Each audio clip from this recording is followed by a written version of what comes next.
Boa noite, gente.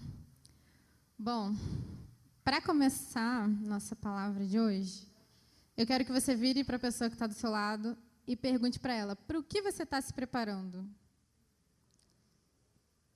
E, claro, a pessoa que recebeu a pergunta, pensa aí na mente, não precisa falar para outra pessoa. Vamos orar, gente, para a gente começar.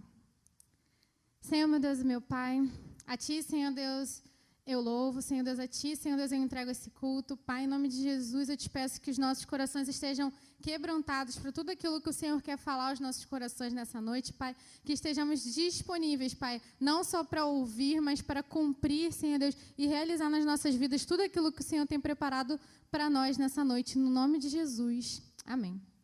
Amém. Bom, o tema dessa palavra, como eu disse, é para o que você está se preparando. E eu trouxe aqui alguns exemplos de coisas que a gente fala, né, que estamos nos preparando. Por exemplo, para uma prova da escola, ou a prova do Enem, ou a prova para o Exército, para a Marinha, provas importantes. A gente precisa se preparar, certo? Quem aqui não precisa nunca estudar e pronto, tirou nota boa, passou em tudo? Tem alguém aqui assim? Não. De alguma forma, a gente precisa se preparar. Ver videoaula, fazer algumas questões. E tem um tempo de preparo para aquilo, não é mesmo? E muitas vezes, quero que você levante a mão, quem já falou assim, devia ter me preparado mais? Quem já falou isso? Muitas vezes, já aconteceu muito comigo isso. Você vai para uma prova, aí você está lá, aí você fala, caramba, eu li sobre isso e achei que não era importante. Devia ter me preparado mais. Devia ter focado nisso aqui. Já aconteceu com vocês, né? E é muito ruim você sentir aquilo assim, caramba, se eu tivesse olhado um pouquinho mais, eu teria conseguido uma nota melhor. Outras coisas que a gente precisa se preparar, às vezes a gente acha que não precisa se preparar. A gente precisa se preparar para um relacionamento, para um namoro. Às vezes, né, o menino lá, sem nenhuma condição de dinheiro para levar a menina nem para sair. Não, mas eu quero namorar, não sei o quê. Às vezes, novinho, ainda não entendeu nada da vida e quer namorar porque quer namorar. E, na verdade, o namoro também precisa de um tempo de preparo. Aqui, né, na igreja, nós falamos aquele tempo lá também de oração. Né? Você ora com a pessoa para descobrir se é a vontade de Deus que você namora ou não com aquela pessoa. Então, tem ali um tempo de preparo. Outras coisas que a gente tem um tempo de preparo. Por exemplo, para você ser um líder. Desde o líder menor que exista, né, na casa do Senhor, até um líder de uma nação, ele precisa de um preparo. Como que eu vou chegar a ser líder de uma nação? Como que eu vou chegar a ser líder de um alto escalão, se na verdade eu não me preparei para aquilo? Se eu nem conheço, imagina, eu me candidatar para o presidente da República e eu nem sei nada sobre política. Vai dar certo? Não, eu preciso me preparar para aquilo, eu preciso conhecer sobre aquilo, saber quais são as minhas propostas para aquilo. Assim como ser uma líder na casa do Senhor, eu preciso também de um preparo. Eu lembro sempre do pastor Renato falando do tempo dele de preparo, até ele ser o pastor. E aí, né, na história dele, ele fala, olha, primeiro eu fui obreiro da casa do Senhor, depois eu comecei a dar aula de CETEB. Ele foi se preparando ao longo do tempo. Não foi assim, do nada, ele não fazia nada na igreja, ele não lia a palavra de Deus e Deus foi e chamou ele para ser pastor. Não, ele precisou se preparar para aquilo. Por mais que ele não imaginasse que ele seria um pastor, ele estava se preparando. Então, olha só, quantas coisas aqui a gente já falou que a gente precisa de uma preparação. Outra coisa que a gente precisa de uma preparação, e aí agora aqui é mais, né, espiritualmente falando, é para passar por desertos na nossa vida. O que você precisa levar, se você fosse para um deserto, tá? O que você precisaria levar para você não morrer no primeiro dia no deserto? O que você precisa levar? Fala aí. Água. O que mais? Vocês só precisam de água. Gente, comida, por favor. Eu como o tempo todo, imagina, eu vou para o deserto, não tem comida, não tem nada. Comida. O que mais? Eu posso ir de calça jeans, chinelinho, vai dar certo? Preciso também de uma roupa adequada, né? Pelo menos para não sentir tanto calor, por exemplo. Então, para o deserto, você também precisa de uma preparação. Porque, na verdade, na nossa vida espiritual com Deus, há momentos que nós vamos passar por deserto. Há momentos que vamos passar por momentos de tribulação, de tristeza. E até para esses momentos a gente precisa estar preparado. Porque, na verdade, se eu não tenho uma vida de entrega a Deus durante os meus dias, quando vem os dias maus, eu vou cair. Eu vou desistir, eu vou desanimar, eu não vou querer mais ir à igreja, eu não vou querer mais aquilo que Deus tem para mim. Por quê? Eu passei por um deserto e eu não estava preparado para aquilo. Eu nunca tinha buscado a Deus intensamente na minha vida e naquele momento eu não tinha o combustível para continuar no deserto, eu não tinha minha água, né? Porque Jesus mesmo fala, eu sou a água da vida. Então eu não tinha minha água, eu não tinha o pão da vida, que também na Bíblia diz que Jesus é o pão da vida. Então, eu não estive alimentado. E por conta dessas coisas, das circunstâncias que acontecem na nossa vida, nós vamos nos afastando da presença de Deus. Quantas pessoas, nesse período de pandemia e tudo mais, quantas pessoas pararam de acreditar em Deus? Quantas pessoas não desistiram de caminhar? Achando que foi Deus que colocou essa doença e matou todo mundo? Quantas pessoas? Porque, na verdade, não tinha se preparado, não tinha um combustível que levasse para frente, que fizesse prosseguir. E pensando em deserto, o que vem na mente de vocês em relação à Bíblia? Nada? Gente, o povo de Israel, obrigada. O povo de Israel, eles precisaram passar por um deserto. Na verdade, eles estavam 430 anos como escravos no Egito e chega um momento que Deus fala assim, chega, meu povo não vai ser mais escravo. Meu povo vai para a terra prometida, que emana leite e mel, ou seja, uma terra de fartura, uma terra de bênçãos, uma terra que Deus tinha preparado para eles. Só que, para chegar na terra prometida, tinha um deserto no meio desse caminho. Então, olha só. E aí o povo precisava se preparar para ir para o deserto. E aí, agora vamos abrir a Bíblia comigo e vamos ler lá em Êxodo 12. E vai falar um pouquinho sobre essa preparação do povo para ir para o deserto. Hebreus 12, Êxodo 12, 9. É fácil de achar, hein? Gênesis e Êxodo. Fala assim a palavra do Senhor em Êxodo 12, 9. Aqui já falou um monte de coisa que eles tinham que fazer no meio do caminho, mas vamos ler dessa parte. Não comam a carne crua, nem cozida em água, mas assada no fogo, cabeça, pernas e vísceras. Não deixem sobrar nada até pela manhã. Caso isso aconteça, queimem o que restar. Ao comerem, estejam prontos para sair.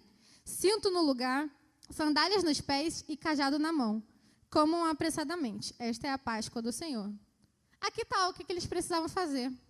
Deus já tinha dito para eles o que eles precisavam fazer para ir caminhar no deserto. Eles só precisavam do cinto no lugar, sandálias nos pés e cajado na mão. Era o que eles precisavam. E, toda aquela cerimônia da Páscoa que eles fizeram antes, de não comer a carne crua, de passar o sangue no batente da porta, e tudo isso. E aqueles que fizeram essa preparação foram para o deserto. Aqueles que fizeram essa preparação saíram do Egito para viver aquilo de novo que Deus tinha para eles. Só que, na verdade, esse povo não estava preparado para uma coisa, que é o que eu quero focar hoje. Esse povo não estava preparado para uma coisa muito importante que tinha também no deserto e pelos caminhos que eles iriam percorrer. Esse povo não estava preparado para a guerra. E aí eu pergunto para vocês, quando nós não vamos, mas quando uma pessoa vai para a guerra, o que ela precisa? está preparada? Com o quê? O que ela precisa? Espada. O que mais? Armadura. Escudo. Capacete. Ela precisa também, né, gente, de ter tido umas aulas práticas lá de combate, alguma coisa assim, né? Porque não basta eu ter todas as ferramentas na mão, mas eu preciso também ter tido uma aula para saber usar cada ferramenta e saber como matar o inimigo. Preciso saber dessas coisas também. Só que a gente percebe que o povo não estava preparado para isso. E aí eu vou pedir para passar o slide rapidinho para o próximo. Não dá para ver muito direito, mas, na verdade, haviam alguns caminhos que o povo de Israel poderia percorrer para chegar na Terra Prometida. E, não sei se alguém consegue ver, mas tem uma linha preta assim. Essa linha preta mostra o caminho mais curto que eles iriam percorrer até a Terra Prometida. Só que eles iriam passar pelo povo filisteu. E eu quero que você abra sua Bíblia em Êxodo 13, 17. E vai falar porque eles não passaram por esse caminho. Êxodo 13, 17 fala assim: quando o faraó deixou sair o povo, Deus não o guiou pela rota da terra dos filisteus, embora este fosse o caminho mais curto, pois disse, se eles se defrontarem com a guerra, talvez se arrependam e voltem para o Egito. Assim Deus fez o povo dar a volta pelo deserto, seguindo o caminho que leva ao Mar Vermelho. Os israelitas saíram do Egito preparados para lutar. Por mais que eles estivessem preparados para lutar, eles não estavam preparados para a guerra. Engraçado, né? Mas talvez se eles tivessem percorrido aquele caminho preto, quando eles chegassem num ponto da guerra, eles iriam desanimar, eles iriam voltar, e Deus sabia disso. Porque por mais que eles estivessem prontos para lutar, poderiam ter armas e tudo mais, não fala, mas eles não estavam preparados para a guerra. E aí, acontece que eles percorrem aquele caminho vermelho que vem assim, assim, assim, assim, e 40 anos se leva no deserto até chegar à Terra Prometida. Porque Deus, Ele não queria que chegasse na Terra Prometida pessoas que não estavam preparadas para receber a Terra Prometida. Pessoas que estavam sedentas por aquilo e fizessem valer a Terra Prometida. E conforme a gente vai lendo a história do povo de Israel, a gente vê muita murmuração, muita reclamação no meio do caminho. Não tem água, tá vendo? Olha só, a gente saiu para ficar morrendo de sede. Aí depois, não tem comida, tá vendo só? A gente saiu para a gente ficar morrendo de fome. E no final a gente vê que só quem entra na Terra Prometida é Caleb e Josué. De todo aquele povo que tinha saído do Egito, só quem tinha se preparado para guerrear, tinha se preparado para o deserto, tinha se preparado para a Terra Prometida, tinha sido eles dois. E isso mostra um segredo do reino, que o segredo no reino não é ter uma quantidade de pessoas, a igreja lotada. Não. O segredo do reino é ter corações quebrantados. E se tiver 2 corações quebrantados, para Deus é muito mais do que ter uma quantidade de pessoas aqui que não está entendendo nada. Uma quantidade de pessoas que não está sentindo a presença de Deus, que está achando que está só no ambiente de um show, um ambiente que não traz relevância. E aí, para falar um pouquinho sobre a guerra, eu quero falar sobre o que a gente precisa para lutar uma guerra. Mas qual é o contexto de guerra aqui? Se, na verdade, aqui não tem ninguém que vai agora para uma guerra, nem nada, a gente precisa falar sobre isso na igreja. Mas que contexto de guerra que eu estou falando? Batalhas espirituais que a gente precisa vencer na nossa vida. Batalhas que acontecem no nosso dia a dia. Muitas vezes a gente quer que Deus prepare a gente para fazer as coisas, para seguir adiante, mas, na verdade, a gente age como se não estivesse se preparando. E aí eu pergunto para você, antes de falar mais um pouco, você tem se preparado para aquilo que Deus tem para a sua vida? Você tem se preparado para a terra prometida? Você tem se preparado? E a gente precisa ter essa preparação, porque recordando um pouquinho as palavras dos últimos domingos, Domingo passado, Camila falou sobre propósito, sobre a gente viver um propósito de Deus que já está sobre a nossa vida. Mas eu tenho um propósito sobre a minha vida. Mas se eu não me preparar para agir para esse propósito, de nada vai valer eu ter esse propósito. E na outra semana antes, a Ana Márcia falou sobre oração. E a gente vai ver aqui que oração é uma ferramenta que a gente usa para guerrear, que a gente usa para se preparar. E muitas vezes a gente também não toma posse disso. Então a gente pode ver que tudo que está sendo falado aqui, nesse púlpito, é tudo linkado.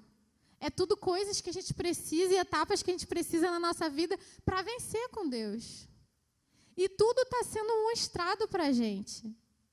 Mas não adianta só, como eu disse, a gente ouvir uma palavra. Ué, tem um som aí tocando aí, gente.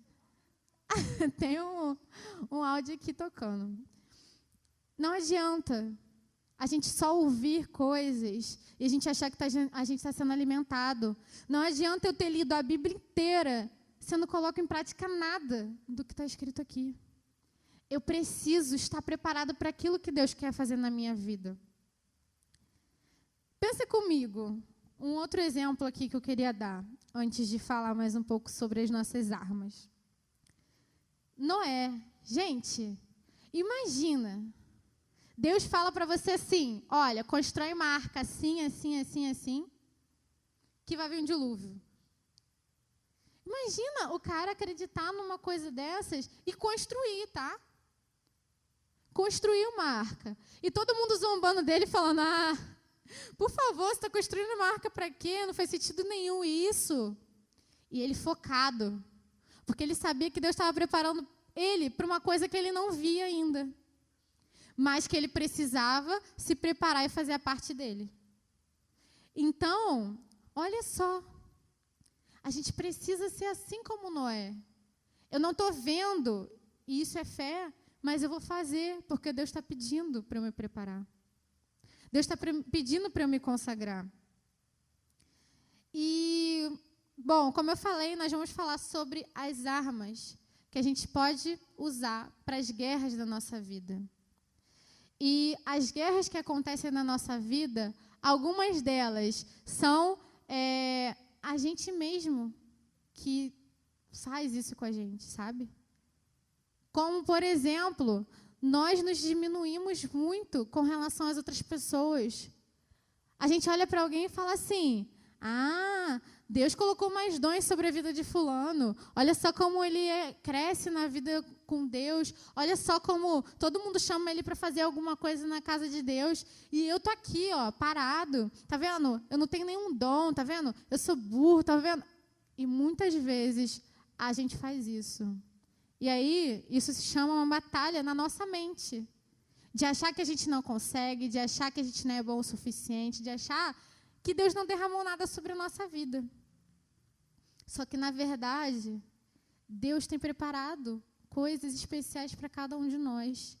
E eu não posso me comparar com alguém, porque são diferentes as coisas que Ele está preparando para mim e estão preparando para outra pessoa. E tudo depende de como eu estou me preparando. E aí eu quero que você abra comigo lá em Efésios 6, para a gente falar sobre as nossas armas para as guerras que a gente tem que enfrentar. Efésios 6, 10.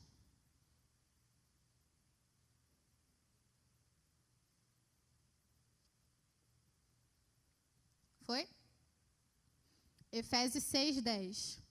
Diz assim: finalmente, fortaleçam-se no Senhor e no seu forte poder. Vistam toda a armadura de Deus para poderem ficar firmes contra as ciladas do diabo. Pois a nossa luta não é contra seres humanos, mas contra os poderes e autoridades, contra os dominadores deste mundo de trevas, contra as forças espirituais do mal nas regiões celestiais. Até aqui por enquanto. Então ele primeiro fala por que eu preciso da armadura de Deus. Primeiro porque eu preciso me fortalecer. Como eu disse, para ir para uma guerra, se você tiver com o músculo fraquinho, você vai conseguir ter força para carregar, por exemplo, uma arma? Você vai ter força para carregar uma espada muito pesada? Não vai. Então, eu preciso me fortalecer. E o que eu uso para me fortalecer espiritualmente falando? O que eu uso? Ninguém sabe? O que eu uso? Oração, leitura da palavra, ouvir uma pregação, né? Adorar a Deus com músicas, com louvores, com a minha vida. Até a própria oferta é uma forma também de abdicar daquilo que é riqueza, né? Daquilo que é físico que a gente ganha para obter algo eterno. Então, olha só, quantas coisas que a gente tem para se fortalecer no Senhor, além da comunhão também.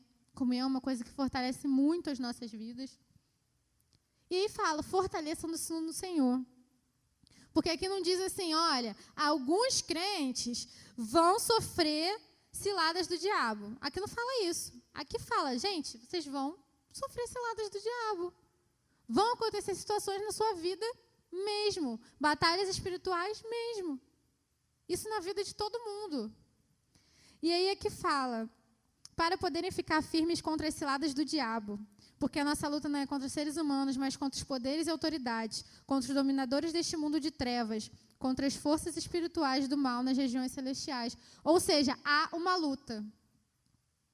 Há uma luta interior, como eu disse, que vem da nossa natureza carnal, que pertence a esse mundo, e a nossa natureza espiritual. E também tem as próprias lutas que vêm de poderes e potestades do mal, que querem nos acusar, que querem nos fazer desistir, desanimar.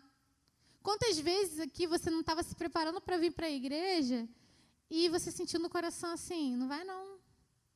Não tem nada para você lá.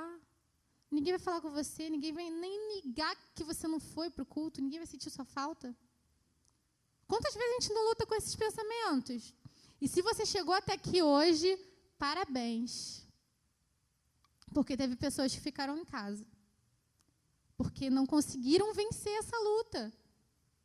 Quantas vezes Deus nos chama para fazer alguma coisa na presença dele e a gente fala assim, não vou fazer não. E o medo vence a gente. E a gente desiste. A gente fala assim, não, vou chamar o outro irmãozinho ali que ele é melhor em fazer isso que Deus está pedindo. E a gente coloca outra pessoa para fazer. Porque a gente acha que a gente não. Não, a gente não. Deus deu dom para outra pessoa. Mas se ele está pedindo para você, não é para você ser uma ligação entre ele e outra pessoa. É porque é você que ele quer. E quantas vezes a gente não deixa o medo vencer? Quantas vezes a gente não deixa de crescer em Deus porque o medo tomou conta? O medo se apoderou da nossa vida e a gente parou. Quantas pessoas aqui já não produziram tanto na presença de Deus, se enchiam de Deus e não saciava, falava assim, quero mais. E hoje, para ler a Bíblia já é um sufoco. Para ler a Bíblia já é uma dificuldade. Quando chama para orar, como Luana falou, gente, vamos lá interceder, fala assim, eu orar não. Hoje eu chamei os monitores para ir na torre. Foram 4 pessoas comigo. 2 eram monitores e 2 eram metamorfose. Porque falou de orar. Não, orar não. Eu não sei orar não. Outra pessoa você chama. Mas, na verdade, Deus nos chamou a todos para nos preparar e fazer aquilo que Ele quer que a gente faça. Quantas vezes não chega um visitante no nosso meio e a gente fica, vou falar com ele. Aí depois a gente fala, não vou falar não. Ou se não, fala assim, fulano, você é mais desinibido, fala lá. E aí a pessoa vai embora e ninguém falou. Ninguém recebeu. Porque a gente deixa o medo muitas vezes vencer.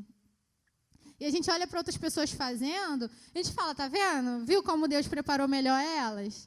Não, é porque elas foram com medo mesmo e ousadia e continuaram.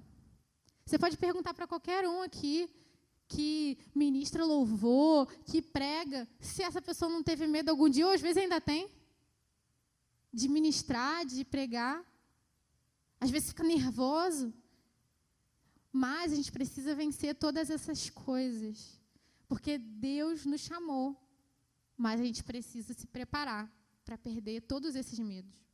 E aí continua o versículo, no 13, diz assim: por isso vistam toda a armadura de Deus, para que possam resistir no dia mau e permanecer inabaláveis, depois de terem feito tudo.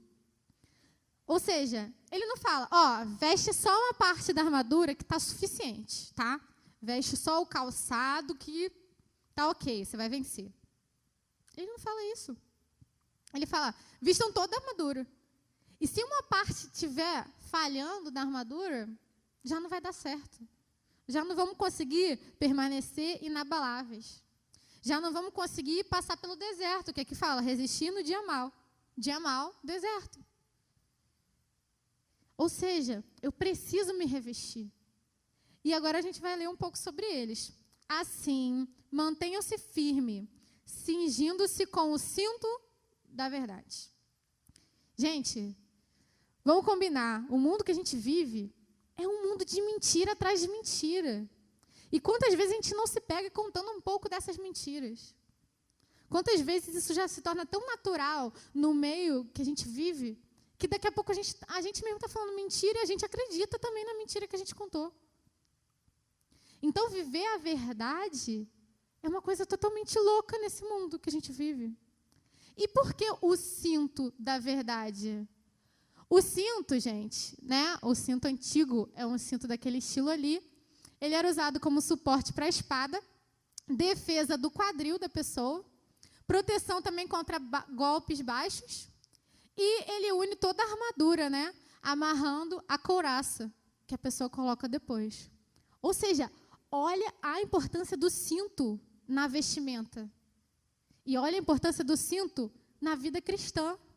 Uma vida que a gente tem que viver a verdade do Evangelho.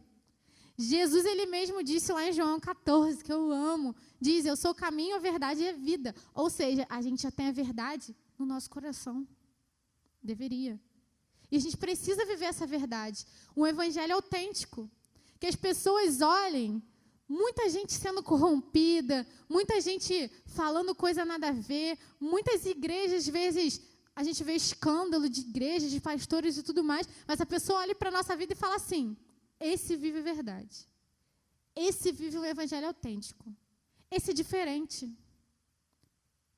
As pessoas têm que olhar para a gente e ver isso. E eu quero que você vá pensando ao longo do que eu estou falando. As pessoas olham para você e veem verdade em você? As pessoas olham para você e falam assim, cara, sua vida mudou muito quando você virou cristão. A sua vida virou muito quando Jesus entrou na sua vida. Ela mudou completamente. As pessoas olham para você e dizem isso. Ou as pessoas olham para você e falam assim, só mais um que diz que vai na igreja e não muda em nada. E as pessoas nem têm vontade de conhecer a igreja por sua causa. Porque você não vive a verdade do Evangelho. Porque você não vive a verdade que é Jesus na nossa vida. E aí depois fala, cingindo-se com o cinto da verdade. E aí, gente, o cinto não, eu falei já do cinto. Vestindo a couraça da justiça. E aí, a couraça, mostra aí. A couraça, eu botei 2, porque, na verdade, né, hoje em dia, não se usam mais, né, as couraças antigas, as pessoas usam, às vezes, colete, prova de bala e tudo mais. Essas representações diferentes que eu coloquei é para a gente entender que cada um tem um tipo de armadura. E a gente precisa entender qual é a nossa armadura para a gente poder vestir, tá? Então, a couraça antiga, né, aquela lá de cima, ela era feita de metal ou de couro. Ela era colocada sobre o peito e abdômen para proteger o coração e outros órgãos vitais. Quantos aqui não têm dado seu coração para tantas coisas que esse mundo oferece? Quantos aqui já estão com o coração quebrado? Porque, na verdade, não vestiram a couraça da justiça. Que justiça é essa? A justiça da justificação de Deus na nossa vida. aquele momento que ele transforma, a gente fala assim, vive a partir disso que eu estou te falando. E a gente começa a viver daquilo que a gente quer ouvir dos outros. Quantas vezes a gente não olha assim para alguém e a gente fala, poxa, eu vou seguir o que essa pessoa está falando. E a gente esquece aquilo que Deus está falando sobre nós. Não, eu vou vestir essa roupa aqui porque fulano vai se agradar. Ei, é Deus que tem que se agradar da sua roupa. Não, mas eu vou fazer essa atitude aqui porque o grupinho que eu ando, se eu não fizer essa atitude, vai dar ruim. Eles vão me deixar para trás. Eu tenho um exemplo disso, que eu sempre vou lembrar. Na época da escola, eu e um menino eram os mais... Não é amigabondo não, tá, gente? Era verdade. Eu e um menino da escola, da minha sala, eram os mais dedicados e mais inteligentes, que tiravam as melhores notas na sala. E aí esse menino, ele se juntou num grupinho que, assim, era aqueles que zoavam, senta lá atrás e fica brincando o tempo todo, e cola de todo mundo. Eram essas pessoas. E ele começou a se juntar com eles. E quando ele começou a se juntar com essas pessoas, a gente percebia que estava alguma coisa diferente. Até que as notas deles começou a diminuir demais. E ele chegou até a ficar de recuperação. O menino que era o mais inteligente da sala. Ficar de recuperação não é porque ele estava... Do nada virou, sei lá, burro, de lado ele não sabe mais a matéria. É porque aquelas influências que estavam à volta dele fizeram com que ele mudasse totalmente a sua atitude. Mudasse totalmente as suas prioridades. E aí, por isso aconteceu. E quantas vezes a gente não é assim e entrega o nosso coração para amizades que nos levam cada vez mais para a perdição? A gente se entrega para um relacionamento que só nos deteriora. Quantas vezes a gente não está quebrando o nosso coração? Quando, na verdade, Deus quer o nosso coração por inteiro. Ele quer que o nosso coração fique cuidado com Ele. E a gente vai entregando, vai entregando, vai entregando. Isso porque eu não entendi que eu fui justificado pelo Senhor. E agora eu vivo para Ele. Além disso, essa justiça aqui também, né, porque muitos vão falar assim, tenho que me vestir da justiça, então vou sair matando quem não é cristão, não sei o quê. Tem pessoas que vivem a sua religião dessa forma. Quem não segue o que eu sigo, morre. Tem gente que é assim. Mas, na verdade, essa justiça aqui é a justiça de Deus. De entender que mesmo que em algum momento da minha vida alguém vai me zoar por eu ser um cristão, ou alguém vai me perseguir, Deus é o Deus da justiça. E na Bíblia mesmo diz que Ele nos envia o advogado fiel, que é Jesus na nossa vida. Então, a gente precisa da couraça para proteger o nosso coração. E aí, depois aqui fala... Tendo os pés calçados com a prontidão do evangelho da paz. Por que o calçado era importante?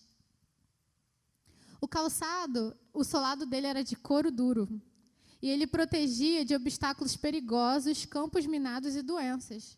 Porque os inimigos, eles colocavam lá coisas para as pessoas pisarem e já causariam uma infecção ou até morte, não sei. E por isso era importante que o solado tapasse o pé e fosse fortalecido na sola para que nada conseguisse entrar. E aqui na Bíblia diz que esse calçado é a prontidão do evangelho da paz. Ou seja, eu preciso caminhar fortalecido numa prontidão de pregar o evangelho. De pregar a paz num mundo que vive em guerra, em frustração, em derrota, em ódio.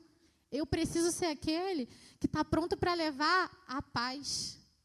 Aquele que vai pisar aqui, né, campos minados, ou seja, coisas que tentam nos abalar na fé, coisas que tentam fazer a gente perder a rota, e não vai atingir meu pé, porque ele está fortalecido numa palavra que eu creio e vivo essa palavra. E aí depois diz aqui, além disso, usem o escudo da fé, com o qual vocês poderão apagar todas as setas inflamadas do maligno. E aí, a importância do escudo, né? Ele tinha uma dupla folha de madeira ou peles de animais molhada contra dardos incendiários. Ou seja, eles molhavam e aí quando vinha um dardo de um inimigo, né, com fogo e tudo mais, ele não conseguia nem quebrar o escudo, de tão forte e firme que ele era.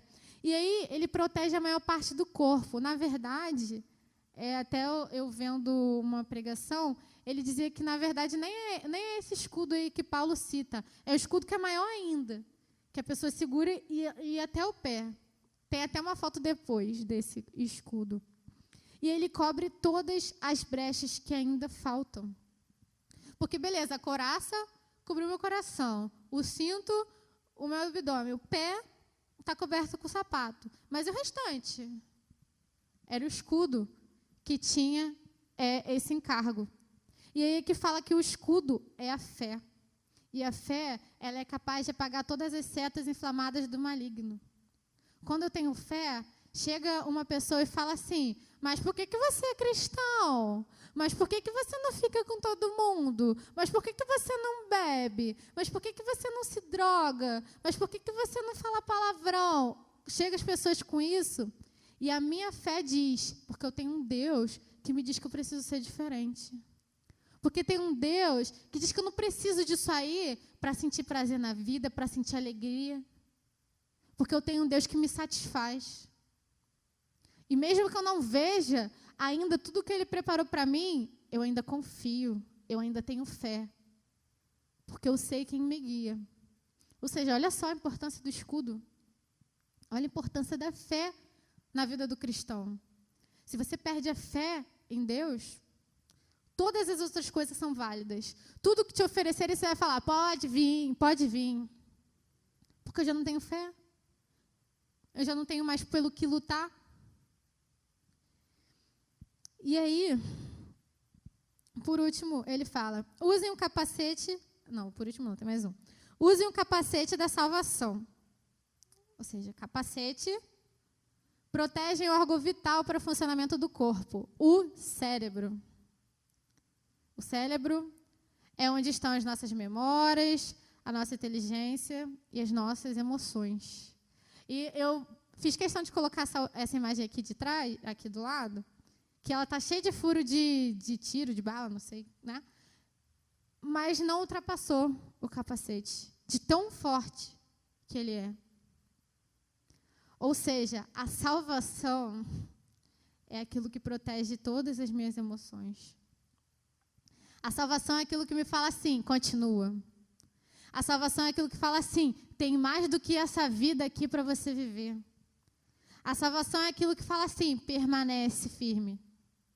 Porque tem uma vida preparada por Deus que é muito mais especial do que essa aqui. E aí eu permaneço.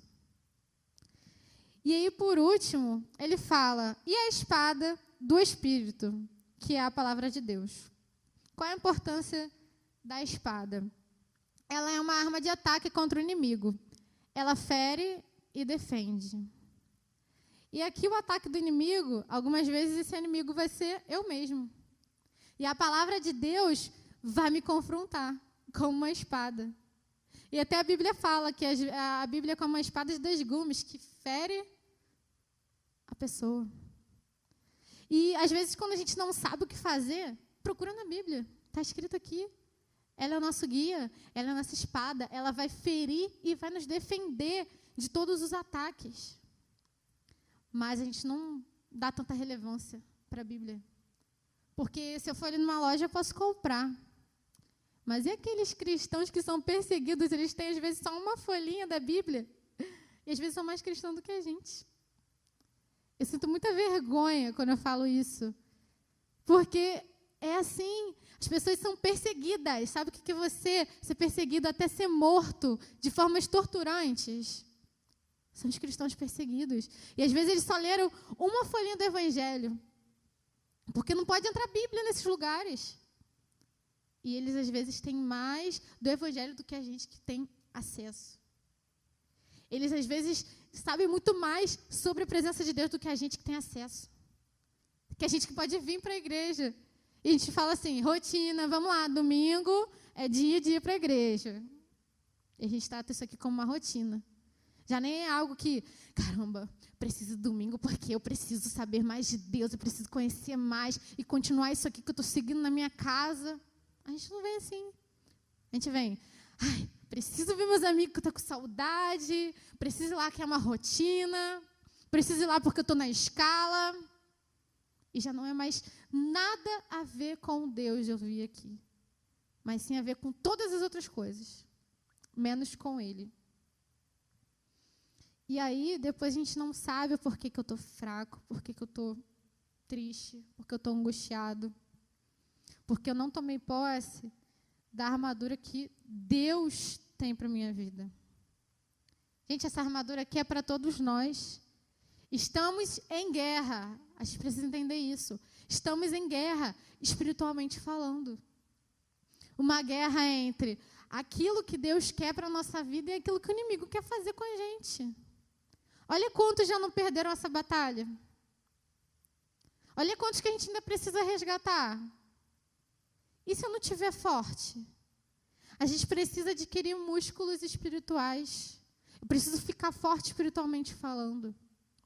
E às vezes eu me preocupo mais com as coisas desse mundo do que aquilo que Deus quer que eu faça na minha vida. Quando a gente vê a história de Noé, como eu tinha falado antes, a gente percebe que ele vivia totalmente pela fé. Ou seja, isso mostra que ele tinha o escudo da fé ali firmando ele. Quando a gente fala sobre essas pessoas no deserto, a gente vê que Moisés era diferente. E ele lutava com a couraça da justiça. Ele ia por aquilo que defendia Deus na vida dele. Quando a gente olha para a história de Davi, quando ele vai lá, né, e fala que vai lutar contra Golias, tentam colocar uma armadura nele. E, na verdade, a armadura não serve. E se você for ler depois a passagem, eu não vou ler por causa do tempo, que está lá em 1 Samuel 17, 32, diz que a armadura de Saul não coube nele. E aí ele vai, se veste com aquilo que era dele e pega 2 pedrinhas e vai até aquele gigante. Por isso que eu falei que botei algumas roupas e ferramentas diferentes. Porque não tente usar a armadura que é de outra pessoa. Há uma armadura especial para você. E você precisa usar ela. Naquele momento, Saul queria que Davi fosse ele. Usasse a armadura dele. E naquele momento, na verdade, Deus queria mostrar que não era um homem, forças humanas, né, de estar ali com uma espada e tudo mais, que iria vencer aquele gigante, mas sim a força de Deus naquela batalha. E por que é tão importante a gente falar sobre essa guerra e sobre vencer essa guerra? Porque, como eu disse, tem uma salvação preparada para a gente, que deveria ser o nosso capacete, que deveria ser o nosso guia. E muitas vezes a gente não toma posse disso. Eu queria que a gente assistisse um vídeo curto e depois eu vou prosseguir para o finalzinho do que eu tenho para falar. Mas eu quero que vocês prestem bastante atenção nesse vídeo. Porque, na verdade, tudo que eu falei aqui, o foco é trazer para isso. Uma preparação para uma guerra que nos leva a ser salvos em Deus ou não. Então, prestem atenção nesse vídeo. Se puder desligar a luz aí.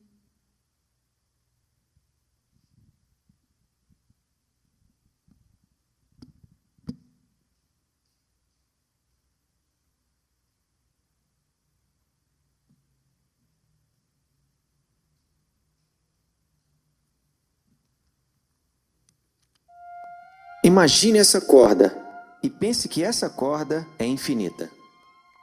Agora imagine que esta corda é uma linha do tempo da sua existência. Você existe para sempre. Vê essa parte vermelha? Isso representa seu tempo nessa terra. Você tem alguns anos aqui nessa terra e depois tem o restante da eternidade em algum outro lugar. O que me deixa assustado é que alguns de vocês só conseguem pensar nessa parte vermelha. é tudo o que você consegue pensar. Você é consumido por isso. Nossa, eu não consigo esperar tudo isso, sabe? Vou trabalhar duro e economizar, guardar bastante dinheiro para aproveitar esta parte aqui. Você é consumido por isso. Você pensa, nossa, vou viajar bastante, comer bem, vou fazer tudo isso durante essa parte. Você tá de brincadeira? E quanto isso aqui? E todo o restante? Isso é loucura! Porque a Bíblia nos ensina que o que eu faço durante essa pequena parte vermelha determina como vou existir por milhões e milhões e milhões de anos, para todo sempre. Então por que eu passaria essa pequena parte vermelha tentando ficar o mais confortável possível, me divertindo o máximo que puder? Paulo diz, olha, eu vou viver a minha vida para esta missão. Vou passar a minha vida, investir a minha vida para este momento, quando eu cruzar a linha de chegada. Então eu vou esquecer tudo que eu poderia aproveitar. Não vou olhar ao meu redor. Vou ser como um corredor, apenas olhando para o momento que vou estar diante de Deus. Porque quando eu estiver diante dele, não vou ter essa chance aqui novamente. Temos uma chance nessa vida na Terra, e ela pode acabar a qualquer segundo para qualquer um de nós. Temos uma chance e depois vem a eternidade. Existem pessoas que olham algumas das minhas decisões e dizem, ah, você é muito estúpido, porque isso vai realmente afetar aquilo. E eu digo, você é estúpido, porque vai afetar tudo isso aqui. Cara, eu falo sério, eu olho o jeito que as pessoas vivem e digo, nossa, isso é loucura. Você é tão louco. Você vai fazer isso agora e aproveitar o agora sem saber se você tem um amanhã? Você pensa que isso é inteligente e que eu sou burro?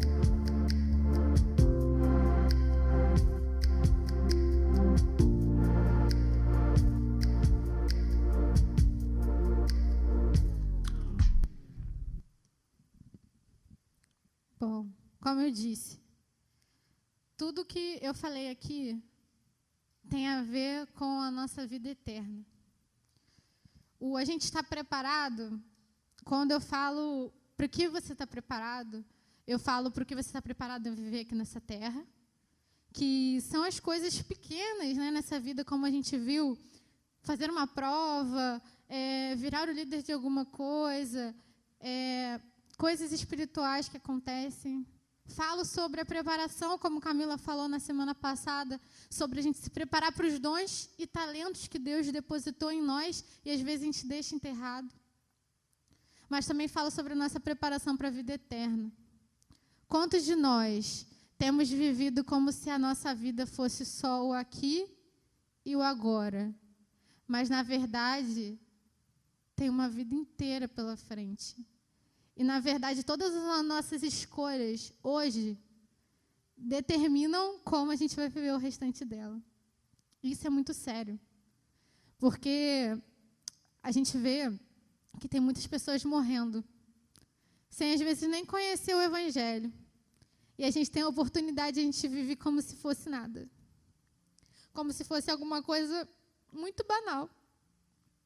E a gente veio até a igreja, a gente veio até esse lugar, ouve uma palavra, tem uma adoração linda que surge do altar e deveria, né, percorrer toda a igreja, e a gente deixa ser só um domingo. A gente só quer sentir a Deus se a gente vem à igreja. A gente quer ter um tempo com Deus só se a gente vier à igreja. Na verdade, a gente precisa, a cada momento, usufruir da armadura que nos é preparada para a gente lutar essas guerras.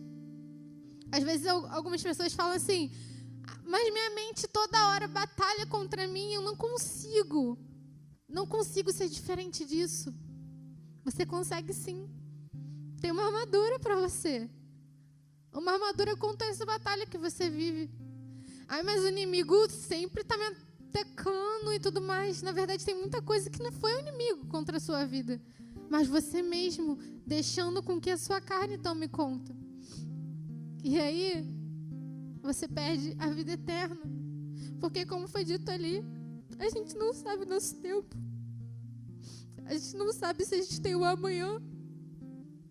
E isso é muito sério, gente. A gente age como se a gente tivesse a vida inteira pela frente. E quando eu for mais velha, eu vou tomar uma postura diferente. Quando eu for mais velha, eu vou fazer aquilo que Deus quer que eu faça. Não, Ele está chamando agora. Ele está chamando a gente para fazer agora. Ele está chamando a gente para usar a armadura agora.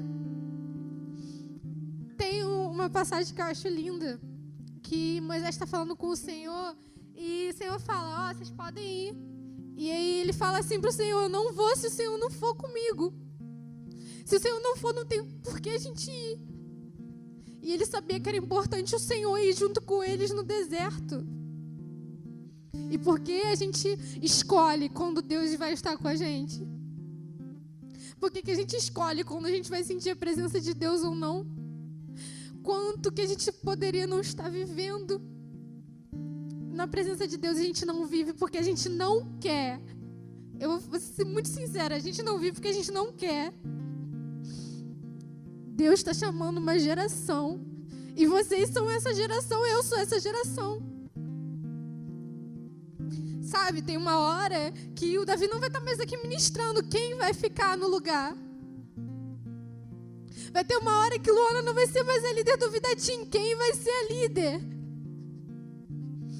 Tem uma hora que, sabe, não vai estar mais aqui o Bispo Robson, quem vai ser? Se hoje a gente não tomar uma atitude diferente, não vai existir a próxima geração. Se a gente não agir hoje, toda essa estrutura aqui não vai ter valido de nada. De que vai valer uma construção que cresce, uma igreja, fica lindo. Se não tem gente para encher os bancos. Se não tem gente para ouvir a palavra, porque eu tô parada.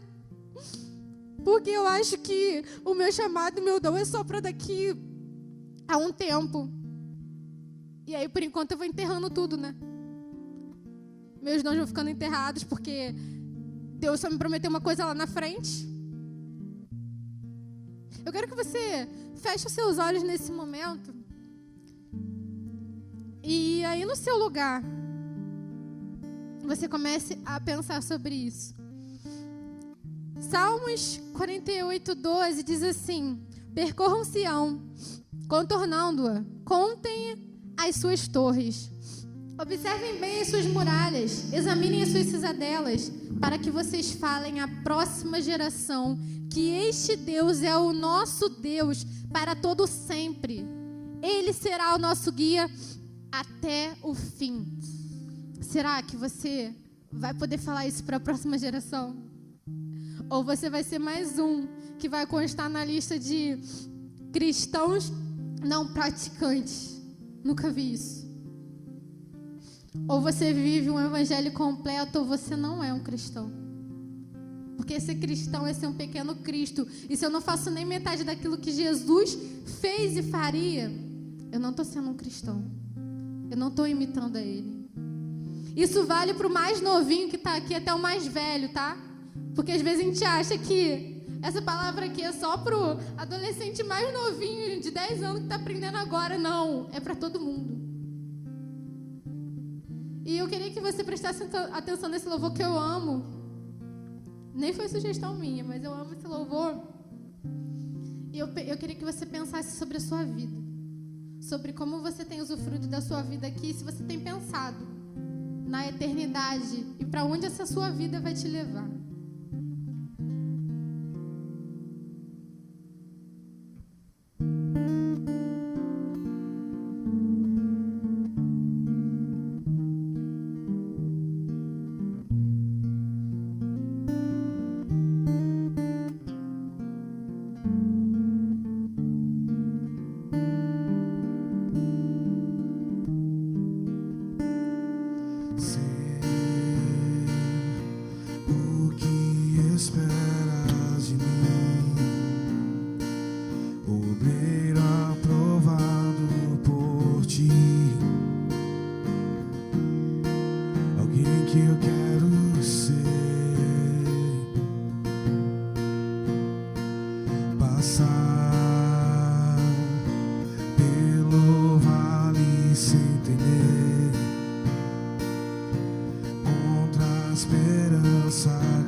Ser corajoso e forte como Josué, derrotar os gigantes como fez Davi.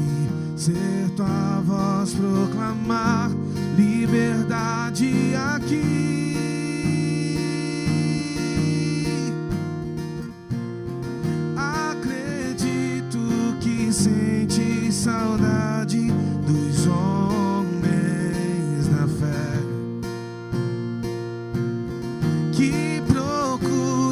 procuras alguém semelhante aqui.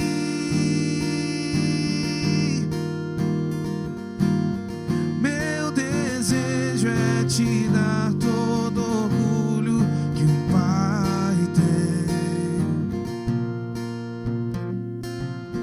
de olhar para um filho e se ver alguém que eu quero ser, alguém que eu quero ser.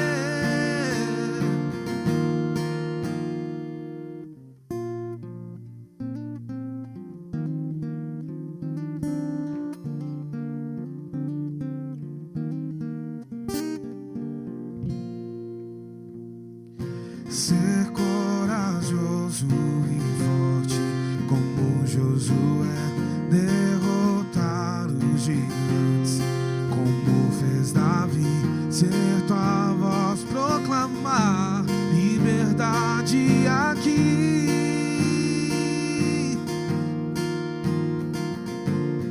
Acredito que sente saudade dos homens da fé, que procuras alguém semelhante aqui.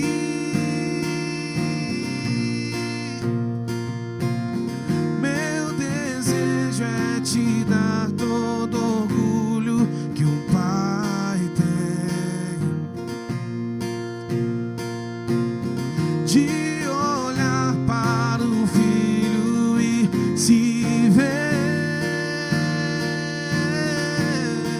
alguém que eu quero ser, alguém que eu quero ser,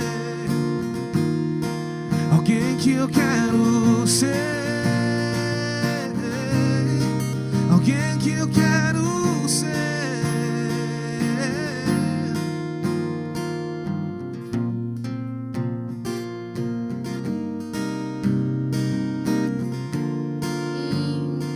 Em 1 Coríntios 3:1 fala assim: irmãos, não lhes pude falar como a espirituais, mas como a carnais, como a crianças em Cristo. Dê-lhes leite e não alimento sólido, pois vocês não estavam em condições de recebê-lo.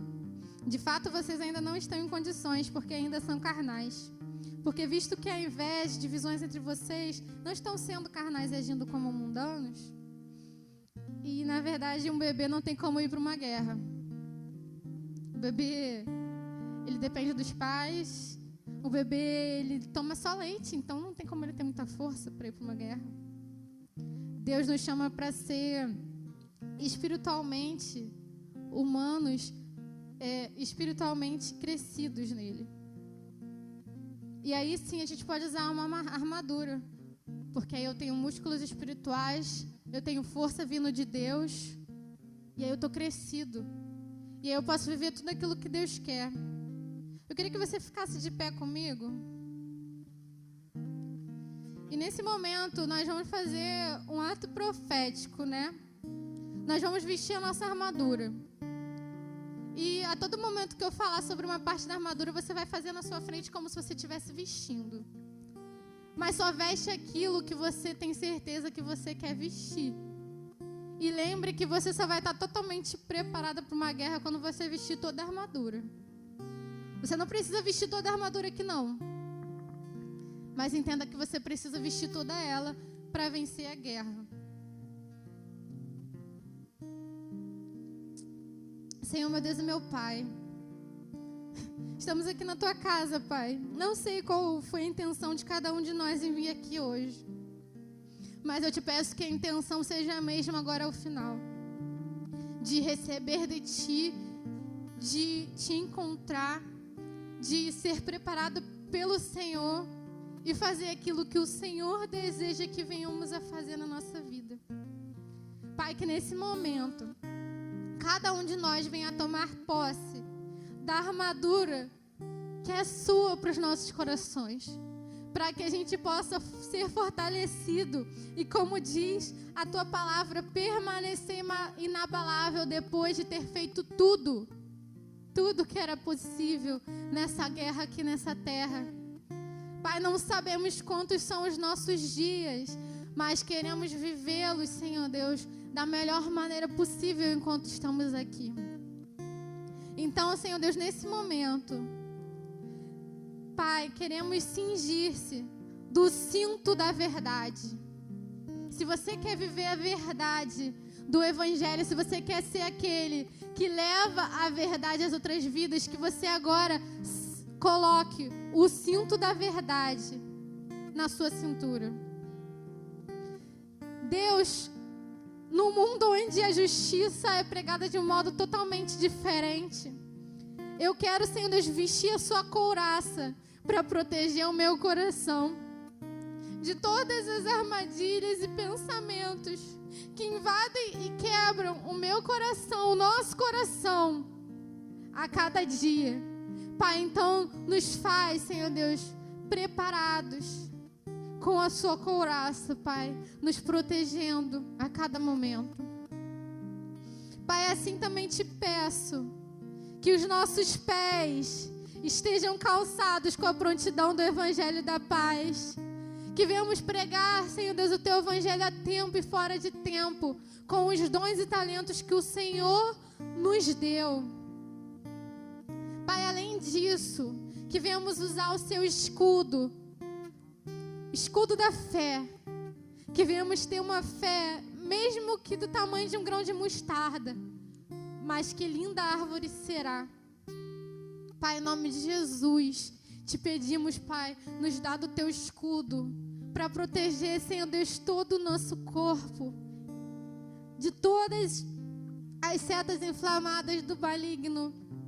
Nada, Pai, daquilo que Ele falar no meu ouvido eu vou acreditar, porque eu sei que o Senhor está cuidando de mim. Deus, assim também te peço que venhamos colocar o Seu capacete, o capacete da salvação. Pai, que não venhamos achar que a salvação é um brinde cristão ou algo do tipo que é um amuleto, mas que venhamos entender que a nossa vida eterna contigo depende da nossa vida sendo vivida aqui. Então protege, Pai, as nossas memórias, a nossa inteligência, as nossas emoções, através da salvação que vem de Ti. E essa salvação, Pai, não nos faz pensar só nessa vida aqui agora, mas na eternidade que temos para viver contigo. Assim, Pai, por último te pedimos que a sua espada, que é a palavra de Deus, venha ser uma fonte de sede insaciável nas nossas vidas.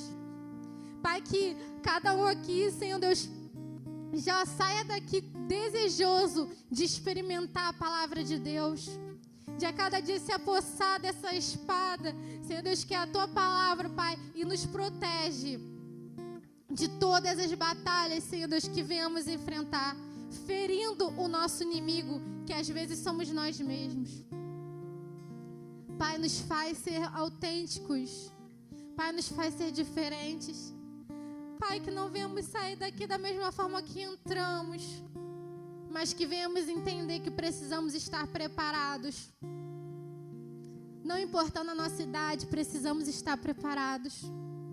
Quantos na Bíblia o Senhor não chamou muito novos e quantos na Bíblia o Senhor não chamou já sendo idosos. Pai, que venhamos estar, Senhor Deus, sedentos por aquilo que o Senhor quer fazer através da nossa vida. Entendendo, Pai, que não é porque o Senhor faz de um jeito na vida do irmão que o Senhor não tem nada para mim. Que eu venha tomar posse daquilo que é meu por direito. Que eu venha viver aquilo que o Senhor tem para a minha vida.